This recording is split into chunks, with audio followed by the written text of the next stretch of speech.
അല്ല. അപ്പോൾ വിഷയം പരലോകത്തിൻ്റെ വിഷയത്തിൽ നമ്മൾ ഓർമ്മിപ്പിക്കുന്ന ഭാര്യ എന്നുള്ളതാണ്. അതാണ് സമ്പാദിക്കേണ്ടത്. അത് നമ്മൾ മനസ്സിലാക്കുമ്പോൾ നമ്മളുടെ കീഴ്ഘടകങ്ങളായി നമ്മളുടെ വീടുകളിൽ വളരുന്ന പെൺമക്കളെയും നമ്മൾ മനസ്സിലാക്കി കൊടുക്കണം. അവരോട് പറയണം, അവരൊക്കെ പുതിയണ്ണായി ഇറങ്ങിപ്പോകേണ്ടവരാണ്. ഭർതൃഗ്രഹത്തിലേക്ക് ഭാര്യയായി പോകേണ്ടവളാണ്. പോകുമ്പോൾ ഭർത്തൃ വീട്ടിൽ എങ്ങനെയാണ് വർത്തിക്കേണ്ടത്, ഭർത്താവിനോട് എങ്ങനെയാണ് ഒത്തു ജീവിക്കേണ്ടത്, ഭർത്താവിനെ എങ്ങനെയാണ് സേവിക്കേണ്ടത്, ഏത് വിഷയത്തിലാണ് സേവനത്തിൽ മികവ് പുലർത്തേണ്ടത്, അത് പെൺകുട്ടികളോട് പറഞ്ഞു കൊടുക്കണം. സൗജത്തുൻ സാലിഹത്തുൻ തുഈനു അഹദക്കും അല അംറിൽ ആഖിറ, പരലോകത്തിൻ്റെ വിഷയത്തിൽ ഭർത്താവിനെ സഹായിക്കുന്ന പെണ്ണ് എന്നാണ് റസൂലുള്ളാഹി സ്വല്ലല്ലാഹു അലൈഹി വസല്ലം തങ്ങൾ നല്ല പെണ്ണിനുള്ള ലക്ഷണമായിട്ട് പറഞ്ഞിട്ടുള്ളത്. അതുകൊണ്ട് അത് ശീലിക്കണം, അഭ്യസിക്കണം. അതിനെന്ത് വേണം? നമ്മുടെ ഗൃഹാന്തരീക്ഷം ആ രീതിയിലാകണം. ഗൃഹാന്തരീക്ഷം ആ രീതിയിലാകണം. ഭാര്യ ഭർത്താക്കന്മാർ മാതൃകയാകണം. ആർക്ക്? മക്കൾക്ക്. പലപ്പോഴും മാതൃകയുടെ വിഷയത്തിൽ ഗൃഹാന്തരീക്ഷങ്ങൾ ശൂന്യമായിരിക്കും. അതുകൊണ്ടാണ് എൻ്റെ ഒരു ഉസ്താദ് എ.പി. അബ്ദുൽ ഖാദർ മൗലവി റഹ്മത്തുള്ളാഹി അലൈഹി പറയാറുണ്ട്, രണ്ട് കുട്ടികൾ ആങ്ങളും പെങ്ങളുമാണ്. ഒരു കുട്ടികൾ കളിക്കുമ്പോൾ അങ്ങനെ ഉണ്ടല്ലോ, വാപ്പിയും മീൻ കളിക്കുമ്പോൾ കുറച്ചു നേരമൊക്കെ വാപ്പിയും മീനായിട്ട് നല്ല രീതിയിൽ കളിച്ച് പിന്നെ തമ്മിൽ തല്ലു തുടങ്ങി, പെരും അടി. അപ്പോൾ കണ്ടു ഞാൻ പറഞ്ഞേ, എത്താണ് നിങ്ങൾ ഇത്രയേറെ നല്ല രീതിയിലേക്ക് കളിച്ചിക്കാണ്ട് ഇപ്പം ഇനി തല്ലുകൂടി തുടങ്ങണ്. അപ്പോൾ കുട്ടികൾ പറയുന്നത്, ഞങ്ങൾ തല്ലുകൂടിയല്ല, പിന്നെ ഞങ്ങൾ വാപ്പിയും മീൻ കളിച്ചാണ്. അപ്പോഴത്തെ വാപ്പിയും മീൻ കളിച്ചുമ്പോൾ നിങ്ങൾ തല്ലുകൂടുന്നു. അപ്പോൾ പറഞ്ഞു, വാപ്പിയും മീൻ കളിച്ചുമ്പോൾ തല്ലുകൂടണ്ടേ? കാരണം എന്താ? വാപ്പി മീൻ അങ്ങനെ ഉള്ള ആ ജീവിതത്തിൽ അടി ഒരു അനിവാര്യ ഘടകമായിട്ടാണ് ഇവർ മനസ്സിലാക്കിയത്. കാരണം അതാണ് പെരൻ്റെ ഉള്ളിൽ കാണുന്നത്.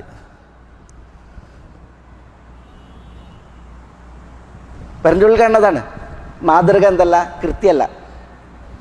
ഒരാൾ ഭാര്യനെ വീട്ടിൽ നിന്ന് കോളേജിൽ കൊണ്ടുപോയാക്കും. ഭാര്യനെ കൃത്യമായിട്ട് വീട്ടിൽ നിന്ന് കോളേജിൽ കൊണ്ടുപോയാക്കും. എല്ലാ ദിവസവും ഭാര്യയ്ക്ക് കോളേജിൽ പോകണം. അപ്പോൾ ഭർത്താവാണ് കൊണ്ടുപോയാക്കുക. ഭർത്താവ് കോളേജിൽ ഭാര്യനെ എത്തിച്ചിട്ടുണ്ടെങ്കിൽ എന്ത് ചെയ്യും? ഭർത്താവ് കാറിൽ നിന്ന് ഇറങ്ങി ചെന്ന് ഭാര്യയ്ക്ക് ഡോറ് തുറന്നു കൊടുക്കും. അങ്ങനെ ഭാര്യ ഇറങ്ങിയിട്ട് പോകും, ഭർത്താവ് തിരിച്ചു കയറും. എല്ലാ ദിവസവും ഈ കാഴ്ചയാണ്. അപ്പം ഒന്ന് ആലോചിച്ച് നോക്കിയിട്ട് മാതൃകാ ദമ്പതികൾ, നല്ലൊരു ഭർത്താവല്ലേ. അതായത് ഭാര്യനെ എത്തിക്കുന്നു, എന്നിട്ട് കാറിൽ നിന്ന് ഇറങ്ങി ഡോറ് തുറന്നു കൊടുത്ത് ഭാര്യനെ ഇറക്കി വിടുകയാണ്. അപ്പോൾ ഇത് കാണുന്ന മറ്റു കുട്ടികൾക്കൊക്കെ ഭയങ്കര ഒരു ഉദ്വേഗം, അവർക്ക് ഭയങ്കര ആശ്ചര്യം. നല്ലൊരു ഭർത്താവ് പിന്നെ ഇങ്ങനെ. അപ്പോൾ ഈ സ്ത്രീകളൊക്കെ എന്ത് ചെയ്ത് അവരുടെ ഭർത്താക്കന്മാരോട് ചോദ്യം ചെയ്യാൻ തുടങ്ങേണ്ട. അങ്ങനെയാകണം ഭാര്യനെ സ്നേഹിക്കേണ്ടത്. കോളേജിൽ എത്തിച്ച് ഇറങ്ങിച്ചെന്ന് ഡോറ് തുറന്നിട്ട് ഇറക്കി വിടുന്ന ഭർത്താവ്. അപ്പം മറ്റു ഭർത്താക്കന്മാരൊക്കെ എന്ത് ചെയ്ത് ഇയാളോട്, അയാളുടെ ആ സ്വഭാവം എങ്ങനെ അയാൾക്ക് കിട്ടി, എങ്ങനെയാണ് ഈ മനസ്ഥിതി വന്നത്, എന്താണ് ഈ ഒരു മാറ്റത്തിൻ്റെ പിന്നിൽ നിന്ന് ആലോചിക്കാൻ വേണ്ടിയിട്ട് അയാളുടെ അടുത്തേക്ക് ചെന്നിട്ട് ചോദിച്ച്, നിങ്ങൾ ഇങ്ങനെ ഒരു മാതൃകയാകാൻ എന്താണ് നിങ്ങൾക്ക് പ്രചോദനം, എന്താണ് പ്രേരകം? അപ്പോൾ അയാൾ പറയാണ്, ഞാൻ ഓളോടുള്ള പ്രിയം കാരണത്താലും പിരിശം കാരണത്താലും ഇറങ്ങി തന്ന് തുറക്കണേ, വണ്ടിൻ്റെ ഡോറ് കേടാണ്, ഉള്ളെന്ന് തുറക്കാൻ പറ്റൂല, അതുകൊണ്ടാണ് പുറത്ത് പോയിട്ട് തുറന്നു കൊടുക്കണതെന്ന് പറഞ്ഞത്. ഇവിടെ പലപ്പോഴും മാതൃക എങ്ങനെയാണ്?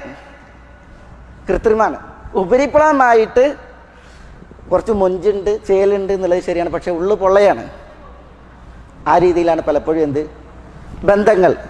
ഇവിടെ വിഷയം ഇണ, അത് പരലോകത്തിൻ്റെ വിഷയത്തിൽ നമ്മളെ സഹായിക്കുന്ന ഇണയാകണം എന്ന് നമ്മൾ മനസ്സിലാക്കുമ്പോൾ ഇണകൾ അങ്ങനെയുള്ളതായിരിക്കണം നമ്മുടേത്. നമ്മുടെ ജീവിതത്തിൽ ഇണകളാകാൻ പോകുന്ന നമ്മളുടെ വീട്ടിലെ ഘടകങ്ങളെ സംബന്ധിച്ചിടത്തോളം ആ രീതിയിലുള്ള ഒരു പരിവർത്തനം, വളർച്ച അവരിൽ ഉണ്ടാകാൻ വേണ്ടിയിട്ട് അത് നമ്മൾ ശ്രദ്ധിക്കുകയും ചെയ്യണം എന്ന് മനസ്സിലാക്കാനാണ് ഈ കാര്യം ഉണർത്തിയത്.